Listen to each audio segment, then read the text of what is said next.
Hi, I'm Alan Parks and this is A Cup of Tea with Alan. On this podcast I aim to get to know the real person behind your favourite book. So put the kettle on, sit back and enjoy A Cup of Tea with Alan.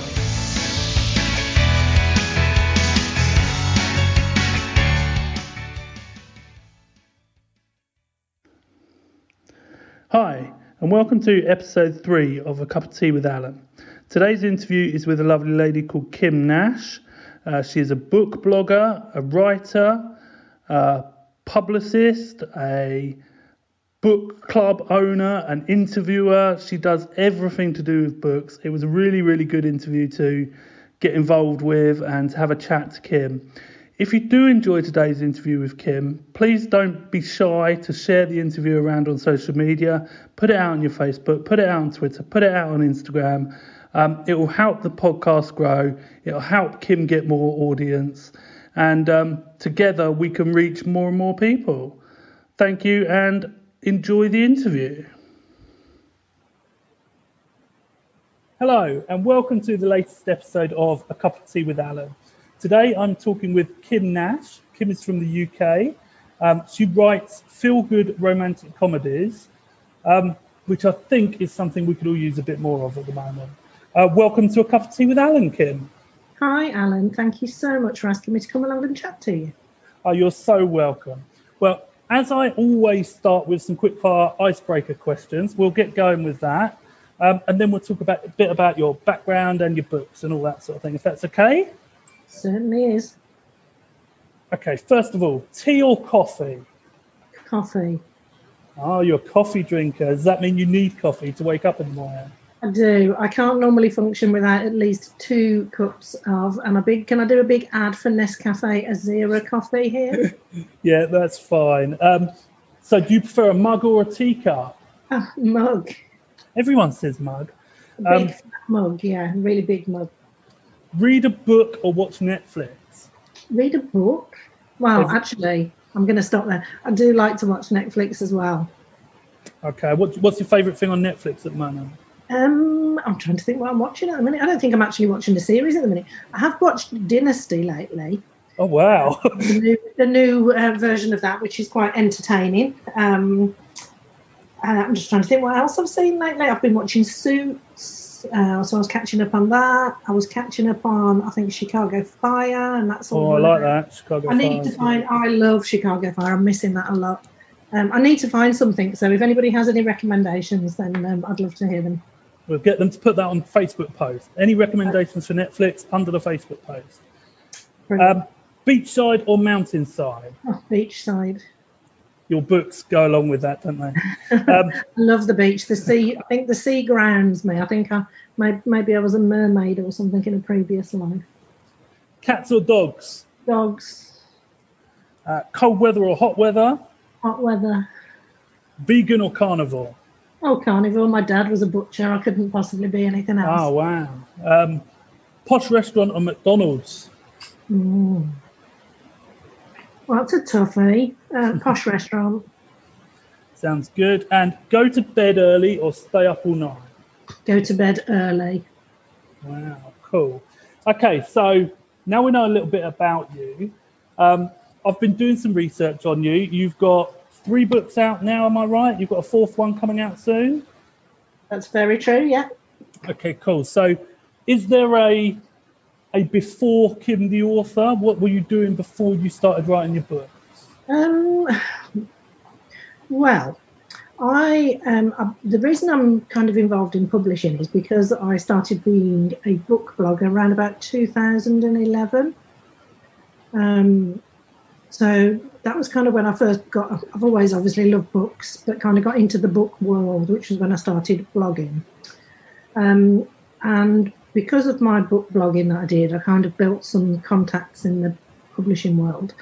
And when I was contacted by a gentleman called Oliver Rhodes, who had set up a company called Bookature, and he asked me to review a book by Sue Watson, and I don't know what made me do it, but at the end of my email, I just said to him, I work in PR and marketing. I've been in marketing and sales all my life. And I love books. And if you ever come across any opportunities to mix the two things together, I'd absolutely love that opportunity. Or if you ever hear of anybody. And I sent this email thinking, God, he's going to think I'm a right cheeky cat. And he came back to me and said, look, I've started Bookature. I'm on my own. I want to grow the company, but I can't afford to take anybody on at the moment. How do you fancy working with me on a freelance basis? So I kind of started off doing some bits and bobs with him. And then it just moved to full-time. It kind of moved to permanent, should I say, rather than full-time, and then it moved to full-time. So that's kind of my other job. Wow. So you kind of carved yourself out a position. Yeah, I think I did, and I've just never let him kind of get rid of me since. Well, you've obviously made yourself indispensable. I think that's what the sort of point is. Well, I wouldn't say that, obviously. Okay, so you write romantic comedies, feel-good comedies. Now, given that we're in tough times at the moment, let's put it like that, is it difficult to write those kind of books? Because I know you've got a new one coming out in these circumstances. I don't particularly find it difficult. I think it's what readers want, and it's what I want to write and what I want to read as well at the moment. So to be honest, I'm not finding it difficult at all. I'm quite happy to completely ignore COVID, pretend it's never happened, pretend I don't know what the word is. And just kind of get those feel-good, heartwarming moments in my books, and hopefully people will like them. Cool. So your first book, am I right in saying, came out in 2016? 2018, Amazing Grace was. Oh, okay. Yes.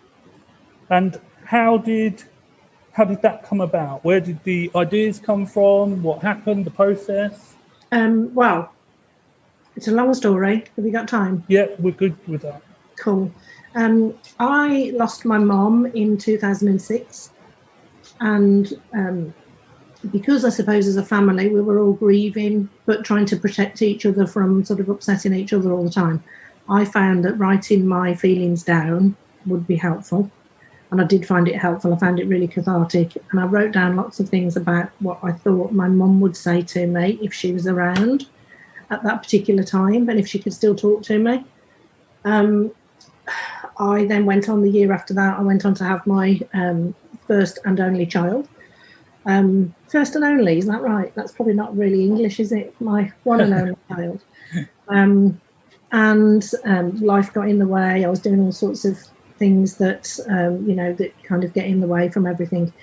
And then when I started book blogging, I was just kind of surrounded by people who were obviously inspirational, who wrote books, who kind of had a dream of writing a book, and just went off and did it. And having that dream was something that I had when I was a little girl. It's quite funny, actually. When I was a little girl, I used to dream of working for a book publisher because I thought that you just got to sit and read books all day. Sadly, that is not the life of a book publisher. But I did want to work for a book publisher, and I loved books, always loved books, and I always wanted to write books. But I thought that to be a writer, you had to have a big house in by the sea, and that your writing room and desk had to overlook the sea, and that was the only way that you'd get inspiration to write, which obviously is completely not true, because I now sit in my conservatory up against a brick wall, and that's where I normally write my books. But I kind of went back to all those thoughts that I wrote down when Mum had died, and kind of put that into some of the life experiences that I'd had. Obviously, add bits, take bits away, elaborate on certain bits, and that's kind of where Amazing Grace came from. So Amazing Grace is about a single mum who thought she'd got everything that she wanted and then ended up splitting up with her husband. She's quite happy in her life, but she really misses her son when he's not with her. But he's quite happy to kind of sit in on a Saturday night in her dirty old pyjamas with the dog and just wait for her son to come back, really. So her best friend, Monica, decides that she needs a bit of a kick up the bum and sticks her on a dating site. And she goes through the rigmarole of a bit of internet dating, which she absolutely hates. And she has some experiences, some funny. And then one day she opens her front door and there's a gorgeous gardener stood on the doorstep who'd come to do some work in her garden. And they kind of get to know each other and really like each other, at which point her ex-husband comes back on the scene because he kind of thinks, well, I don't want her, but I'm not really sure I want anyone else to have her. And it's kind of that push-pull relationship. Does she stick with the person that she knows, and she's kind of, the father of her son, where she worked out that she wasn't really happy in a relationship, but she thought she was at the time, or does she kind of give a chance to a new life and a possibility of somebody that she doesn't really know that well? So that's Amazing Grace. She has, I don't want to spoil it, but let's just say she has a lot of thoughts about her mom and what her mom would still be saying to her at that particular time. Oh, wow, that's cool. So it sort of helped you get through that time, if you like. Yes, I think it did. I really do think it did.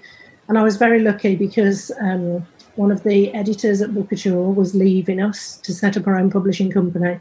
And while she was on gardening leave, she said to me, "Okay, Kim, what are you going to do with this book? You've told me for ages you're writing a book. What are you going to do with it?" And I said, "I don't really know."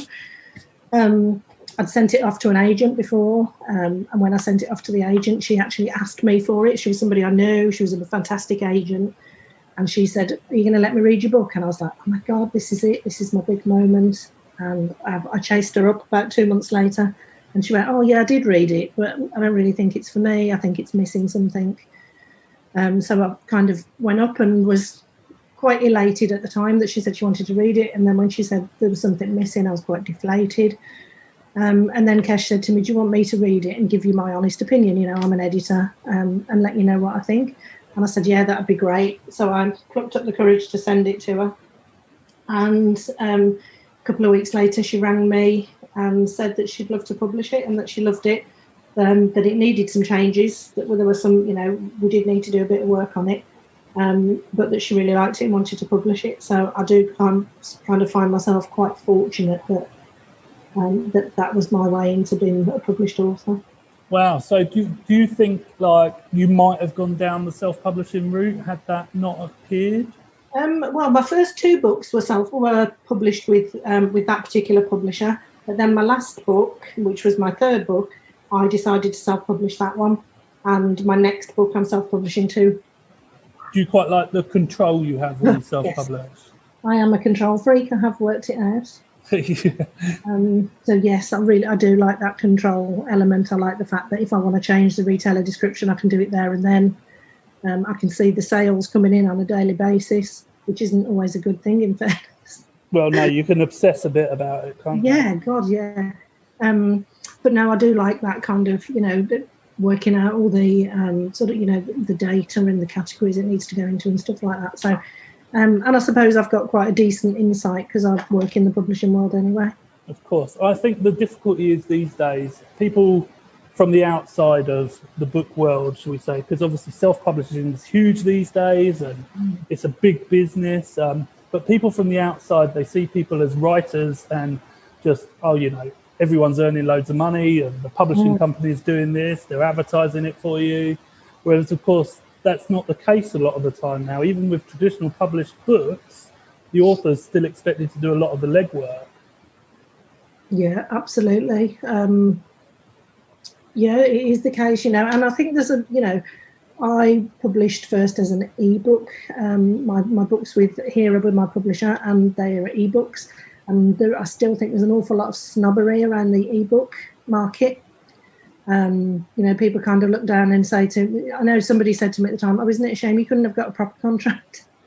And I kind of went, "Well, I can assure you that, I'm probably earning far more money than you are from your proper contract than a lot of people." So I think it's quite interesting, really, that people do look down on that kind of thing. But, ebook publishing and certainly self-publishing is absolutely nothing to look down on because there are so many successful people doing it now. It's unbelievable.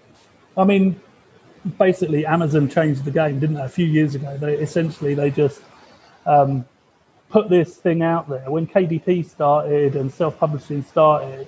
And I try and explain it to people when, people come, because we have visitors, because we have alpacas, people come and visit our alpacas and stuff. And they'll say, "Oh, you've got a book about your alpacas." And I say, "Yeah, I've self-published." And I explain to them that quite literally, I mean, it wouldn't be a successful tactic. Quite literally, you could go home, write something on Word, and have it up on Amazon that night to be on sale. Yeah, absolutely. I mean, it's incredible that we have that ability, really.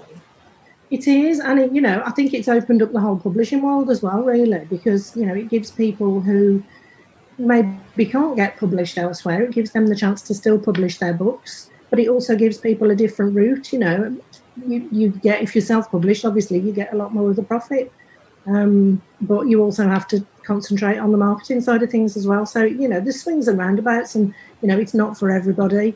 It's really not, and I'm not saying that if a big publisher came and knocked on my door, that I would turn down a contract.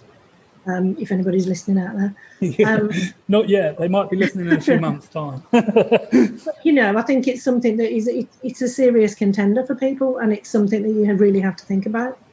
Definitely, I think, like I say, and it gives you a bargaining tool, if you like, especially someone like you that's got a history of books. You can sort of say, if a publisher came along, you can say, well, this is where I need to start our negotiations, if you like, because I know I can sell X amount through my self-publishing. Yeah, it does. Yeah, that is true.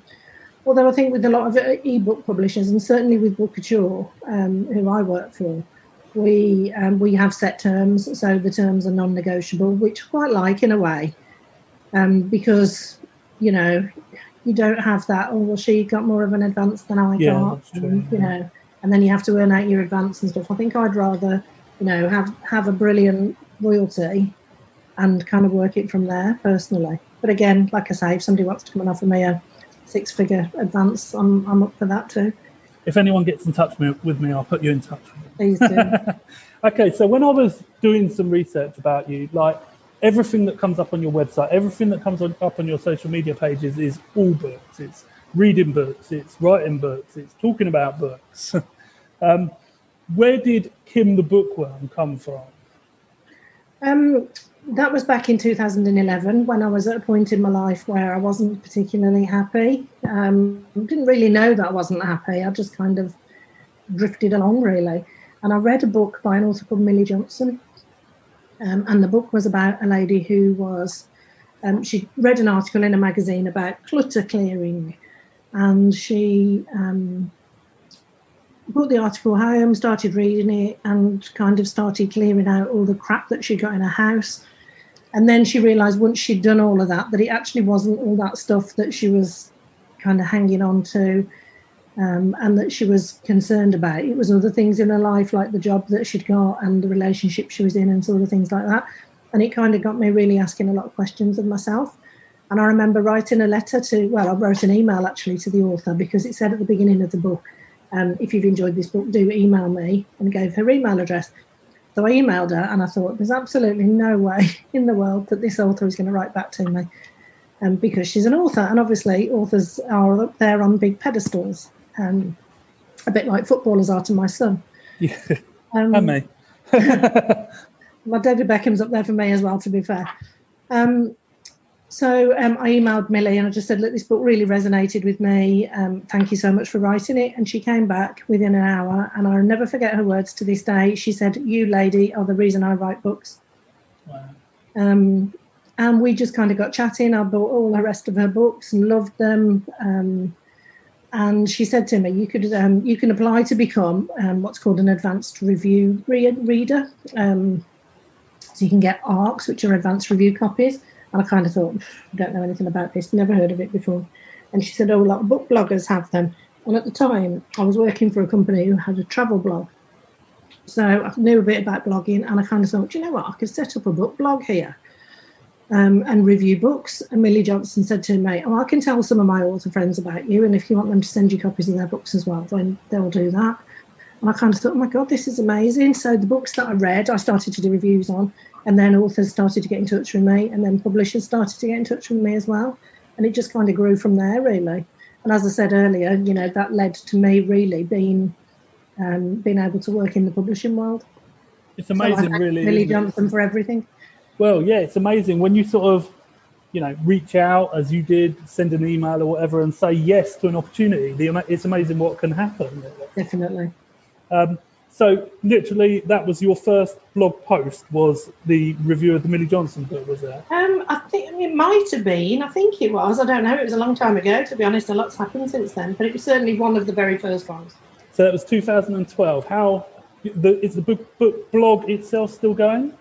It is, but sadly now I'm writing, and I'm obviously very busy at work as well. I don't read as many books as I did before. I just physically cannot fit it in.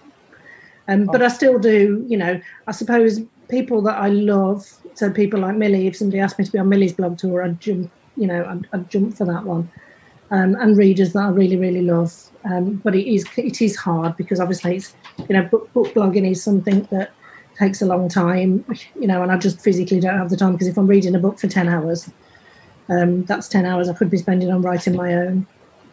Yeah, of course. And you've branched out basically into doing live interviews with authors on social media.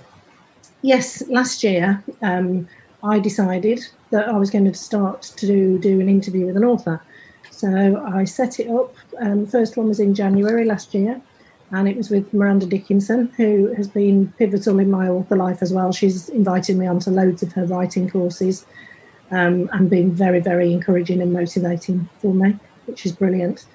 So I asked Miranda to be my first guest, and she came on, I think it was 5th or 6th of January last year.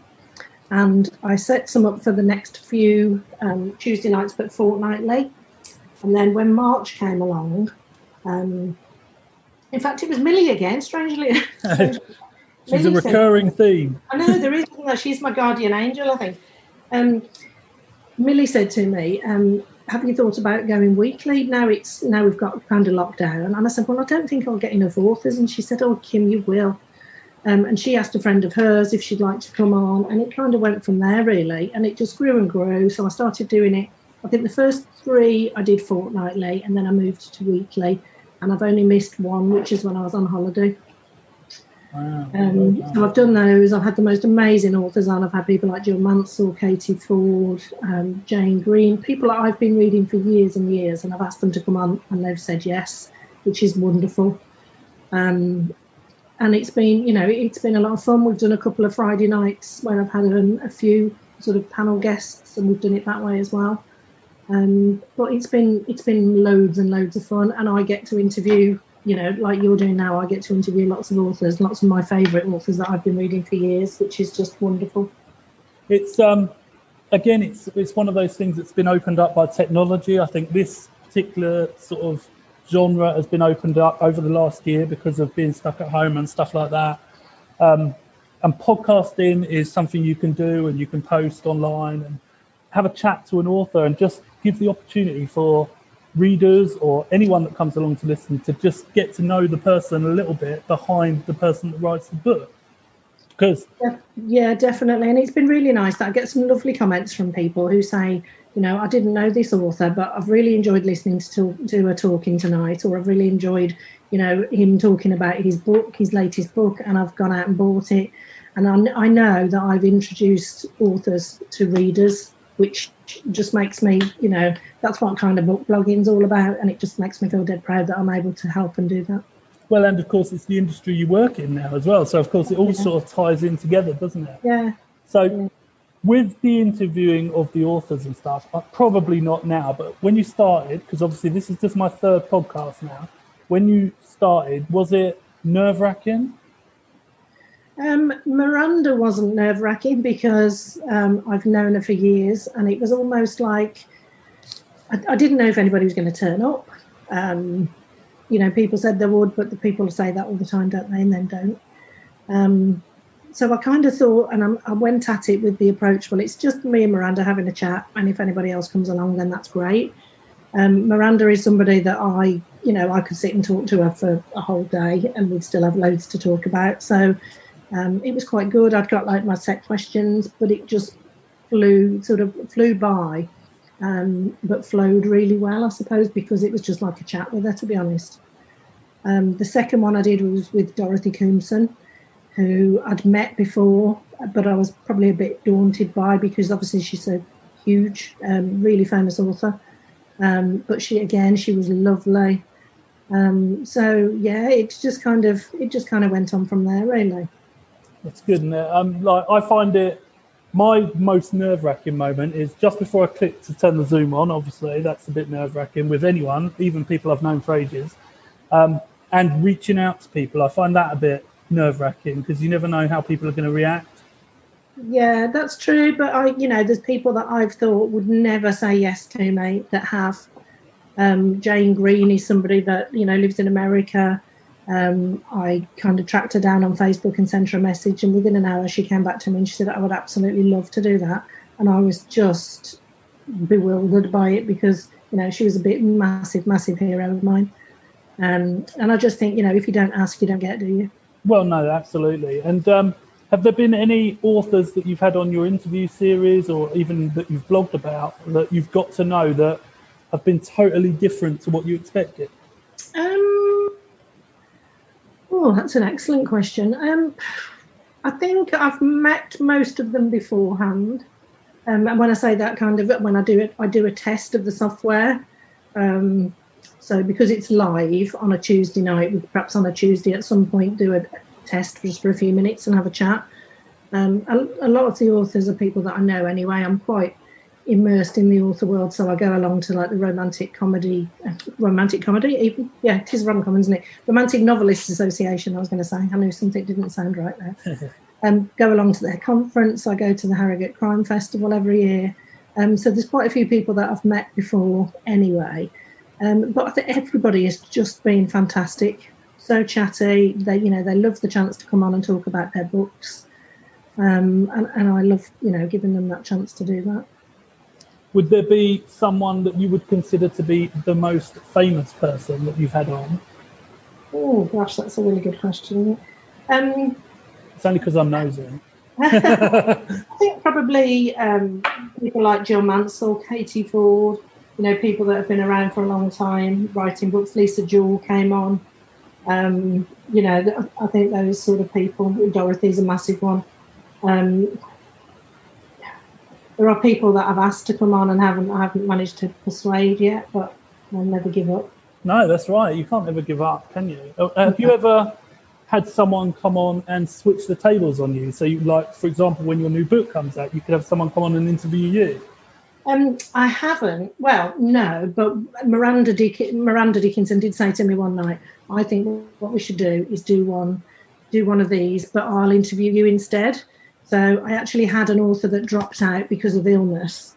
So I said to Miranda, okay, we talked about this, how do you fancy it? So it was really strange because it was book chat with Kim, with Miranda. No, that's really good. I think that's great because obviously a lot of the people that are watching are fans of yours. They like your interview style, they like your books, they like your blog or whatever. So it would probably be a really good opportunity for those people to get to know you a bit better. Yeah, and a friend of mine pointed out to me actually, and she said to me, I reckon there's people that come on my show that don't even know that I'm a writer. She said, because you never talk about it. She said, so I think, that you should talk about your own books as well. So that's why we kind of decided to do that. So, and it worked really well. And again, it was Miranda, so it was just like having a chat with one of my mates. That's what I wanted to say to you a bit because, again, I was doing some research into you and there's not a huge amount of people out there that are really selfless in promoting other authors like you are. So obviously, I'm sure all those authors are really, really grateful. And it's really nice to be able to have a chat with you about your books. Oh, that's really sweet of you, Alan. I really appreciate that. Go on. It's something that I love doing. So, it's in my nature that if I love a book, then I will go and tell people about it and talk about it. And, I love being immersed in the author world. I love chatting about books. My local museum where I live, we set up a festival a couple of years ago. We were supposed to have one last year, but sadly because of COVID, we weren't allowed to have it.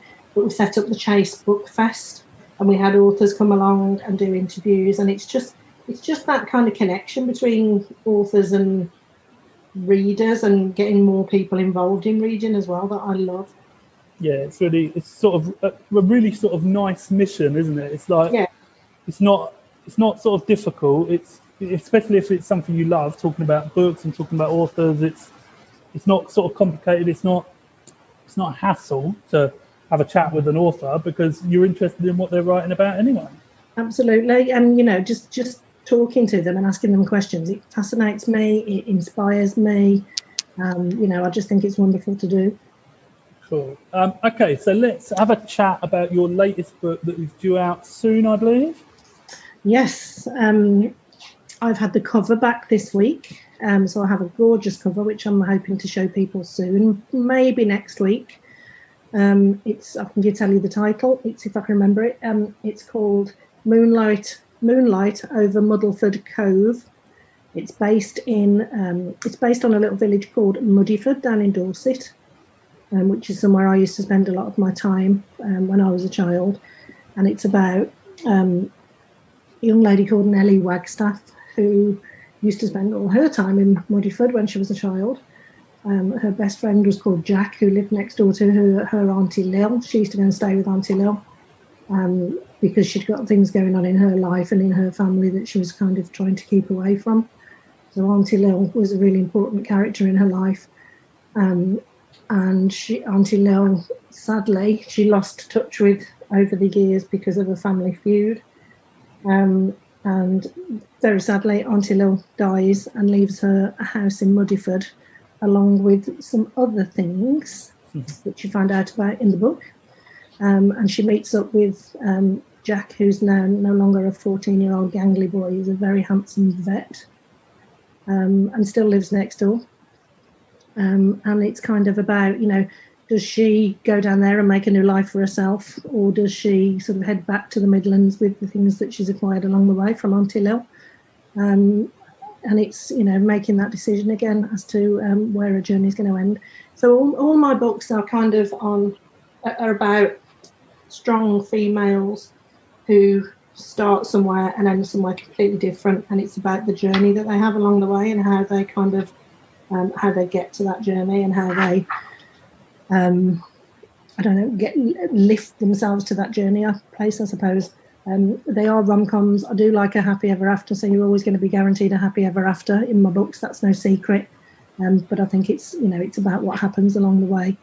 The journey. Cool. And if, like, for example, readers out there are listening, and is there someone that you would go, if you like X, you'll really like my book? I would like to say, if you like people like Kathy Bramley, if you like people like Nicola May, Jill Mansell, I would like Karen Matthews even, I would like to kind of compare myself to those sort of people.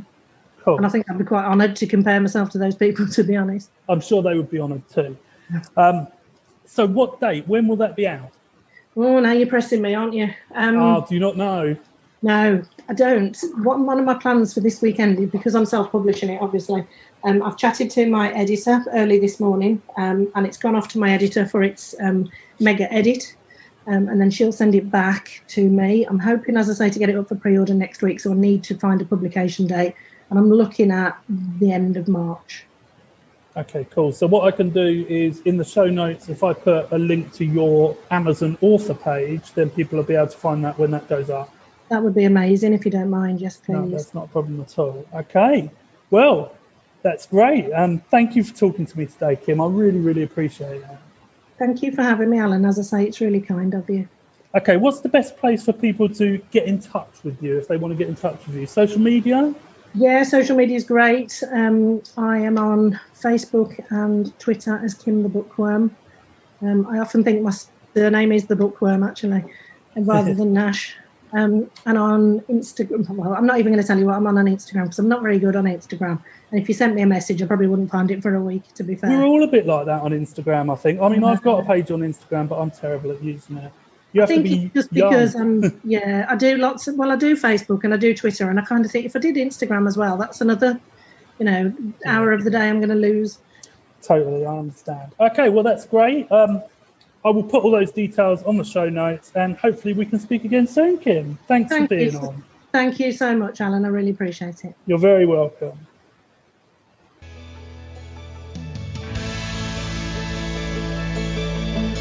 Thank you so much for listening to today's episode of A Cup of Tea with Alan. If you enjoyed what you heard, please subscribe and please consider leaving a review.